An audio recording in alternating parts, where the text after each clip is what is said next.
Hi you guys, it's Ruby back again with another Las Vegas update. This is going to be all the news, rumors, and updates for February. Tons of great stuff coming into the new year.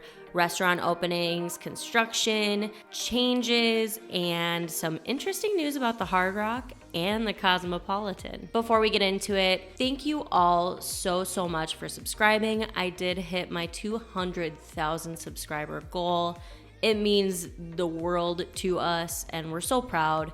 If you guys are not subscribed, you can go ahead and hit that little button. It's totally free for you to do, and it really helps my channel grow, so thank you in advance. Let's jump right into some juicy loyalty program news. The Hard Rock, who is now operating the Mirage, has switched over the loyalty program to Unity, meaning if you're gambling there, you can no longer use your MGM rewards card. You do need to use a Unity card. However, you can still park at Mirage with your MGM card. We tried this recently, it still works. They didn't have any word on when that would be switching over, but all of the gambling is now under Unity. They are doing tier matching currently.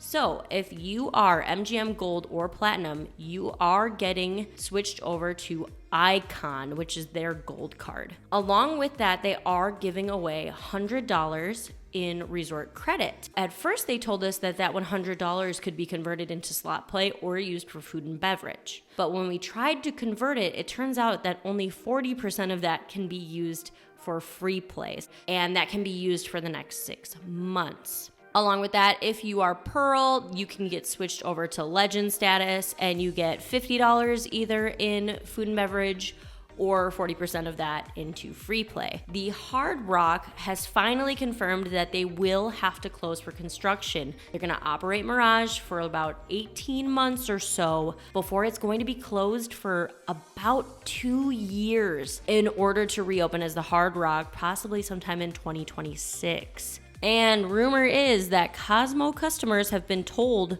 that the loyalty program over at Cosmo Identity is going to be going away and switched over to MGM in April. Really no word on how they're going to transition those Identity members over, so I will keep you guys posted, and right now the rumor is looking like April. Chinese New Year is being celebrated all throughout Las Vegas, and the Bellagio Conservatory has once again switched over to a beautiful display honoring the Year of the Rabbit. It's a really beautiful display. We walked through it. One thing I love about this display in particular is that we are experiencing low crowds in Las Vegas, so it is very easy to go in here and enjoy it and get some pictures. The Aria is also really stepping it up with their displays in their lobby, and this one was no exception. It's absolutely gorgeous, so another great place to go take pictures if you want to celebrate Chinese New Year. The Artisan Hotel is planning a rebrand, and it is going to be cannabis friendly. So if you're not familiar with the Artisan Hotel, it is off strip. It's on West Sahara, and it's kind of this very interestingly themed hotel that has been labeled as the Swingers Hotel.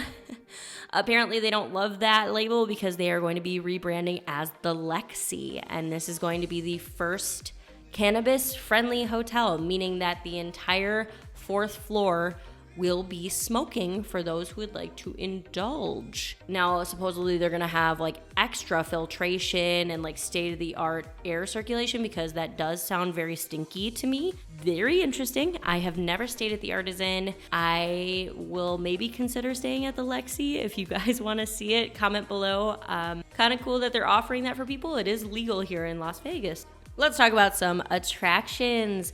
This is huge. So Area 15 is going to be having a massive 20-acre expansion called the District. So this is going to be all outdoors. They're going to be adding new experiences, more shopping, more dining, bars. It's going to be killer, but they're also working with Universal Studios Parks to potentially build a permanent Halloween Horror Nights. This is crazy if this is true. So Halloween Horror Nights is incredibly popular in Florida. It runs all through the fall season, and they essentially erect all of these different themed haunted houses based on like horror and things that happen throughout the year, and people can walk through these themed haunted houses. And even when you're just out walking in the park, there's people chasing you with chainsaws and creepy people and parades, and Halloween people go nuts for this. Apparently they're planning to make this like a permanent installation with like themed food, themed drinks. Very exciting news. I will keep you guys updated if I hear more about this. Game of Thrones is bringing an interactive attraction in 2023.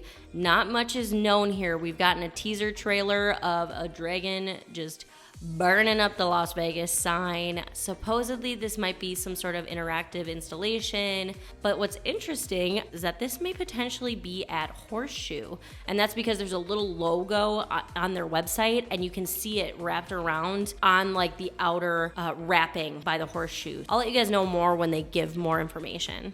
So let's talk food and restaurants. The Caffe El Teatro did open at the Wynn. So this is the one that's been walled off for a little while, right by Awakening. It's stunningly gorgeous on the inside. I expected no less. Beautiful pastries, artisan sandwiches, coffee. So this is just a really nice, like, fast casual spot in the Wynn. 2 new epic food halls have opened. We have one here at the Fremont Food Hall downtown. So inside the offerings are Steak and Shake, Huey Magoo's, Roly Roti, Craft Kitchen, Tomo Noodles. We tried a bunch of different stuff here. Everything was great, and most importantly, really good prices. This is downtown, so it needs to be affordable. This food hall is just the start of some major renovations that are going to be happening to Fremont Casino. They did add a new slot area with much higher ceilings, brand new carpeting, really good game selection. They updated the sports book and added a new bar with tabletop games. And this is how the rest of the casino is going to look by the time they're finished, which is supposed to be the end of 2023. It's looking really great. So excited to see some renovations and freshening up to a downtown property. And the other food hall that has opened is the Aria food hall. We went inside here. They had ramen,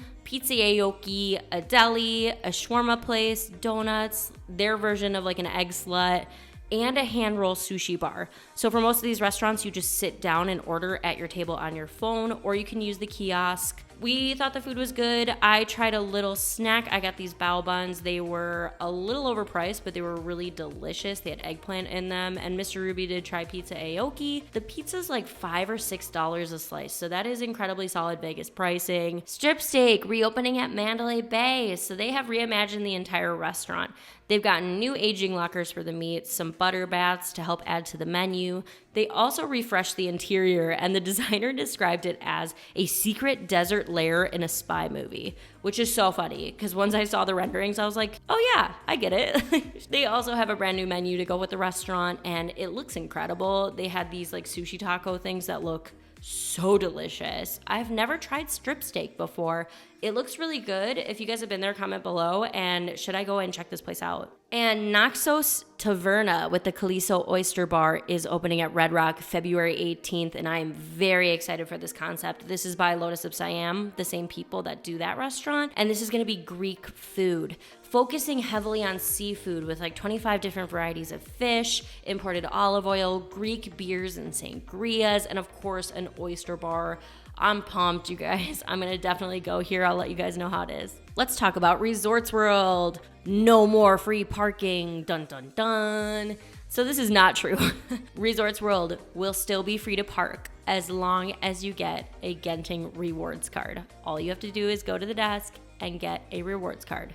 And they have also announced that spring of 2023 will bring the Transfix art experience. This is going to be the world's largest immersive art experience. 2 acres, multi-level story labyrinth with interactive elements including a fire-breathing art sculpture, projections, lasers. I'm telling you guys, when Resorts World decides to do something, they just go, well, we need it to be the biggest and craziest. I mean, this sounds bonkers. I'm very excited about it though. So this is going to be coming spring of 2023. Caesars is doing an absolute ton of work on their property. So I'm going to list off a few things we noticed going on. The Linq has changed their registration area. And now it's kind of tucked into the corner there. There's like a big space over there for people to come and check in. However, that area that used to be registration is all walled off. And we talked to a couple employees and no one could tell us what was gonna be there. Harrah's has opened their brand new high limit room. It looks really nice, really fresh.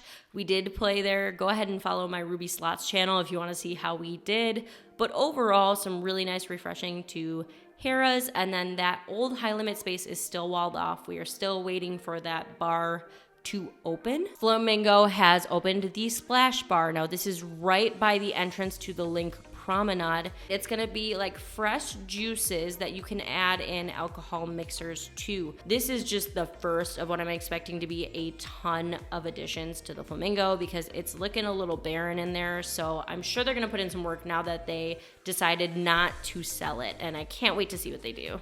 And of course, the most changes are going to be at the Horseshoe. They have officially announced that Bally's is no longer Bally's. It is the Horseshoe, even though there are still Bally signs and little Bally's touches everywhere. But the chips all say Horseshoe, and if you cash out a ticket, it says Horseshoe here. They've also taken down the huge Bally signage and put up a huge LED screen, which I wasn't expecting. It looks as though it's going to be this giant LED, and then over that, it'll maybe say the Horseshoe. But they also announced that where Bardo Brasserie used to be is going to be a Guy Fieri restaurant, and it is going to be called Flavortown Sports Kitchen. I'm excited. I love that they named it Flavortown. So this is going to be a sports bar. There's going to be tons of TVs for sports viewing, which is fantastic because they ripped out the Bally Sportsbook and put an arcade in. It's going to have all of his typical bar food and fun cocktails. So I'm pumped. I'll go check this one out when it opens. I wanted to quickly give a shout out to our friends over at Vegas Confessions podcast. They have launched a brand new app called Vegas Near Me. This is essentially a tool that's going to help you be able to find food, shows, hotels, anything involved with Vegas. This app can help you out, and it's totally free. I am not sponsored by these guys, but they are just so passionate about Las Vegas, and they made this app to help people out. So you guys can check it out, and it could help you guys plan some future trips. February brings some big things. The Super Bowl will be here February 12th. This is probably the only time we're gonna see a huge spike in crowds. Every single bar, every restaurant, everywhere is going to be doing some sort of viewing. Thank you guys all so much for watching this update. I hope to catch you guys all in my next one.